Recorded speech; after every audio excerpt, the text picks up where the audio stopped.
imagine, my worldview changed. It was at the same time, about a month later, we invaded Iraq against the will of the Security Council. Not just without permission of the Security Council, but in the full knowledge that if it had gone to the Security Council, we would have been voted down. And I, as a British diplomat, saw all the internal memos that went through that decision. I know for certain, I used to be head of the FCO unit that monitored Iraqi weapons of mass destruction. I know for certain, I can tell you, that they knew there weren't any. It wasn't a mistake, it was a lie.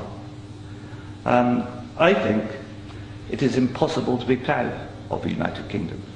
I think when we invaded Iraq, we did to the United Nations what Hitler and Mussolini did to the League of Nations.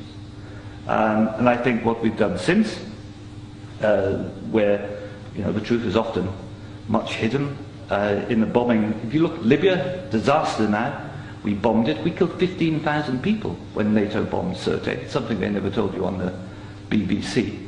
And did we make it better? No. I saw in Uzbekistan, I saw the gas contract signed by Enron and a company called Unocal, which George Bush Sr.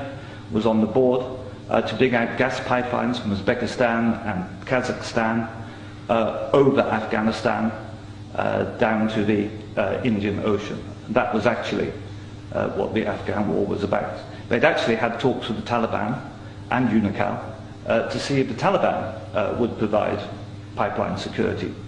The person who held those talks was the consultant for Unocal, who's a certain Mr. Karzai, who, after being employed by George Bush Sr. as a consultant, went on to become president of Afghanistan.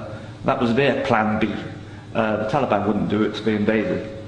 It's usually, I've seen it on the inside, it's almost always about control of resources. It is every bit as corrupt as our first speaker. I'm sorry, I'm also terrible with names. Integrated. You are absolutely right, Andrew. And I can tell you it's not an academic construct. The system stinks. Westminster stinks. The British government is deeply, deeply immoral. They don't care how many people they kill abroad if it advances them. And anybody who votes no is voting to support a psychologically flawed, a pathological state, which is a danger in the world, a rogue state, a state prepared to go to war to make a few people wealthy.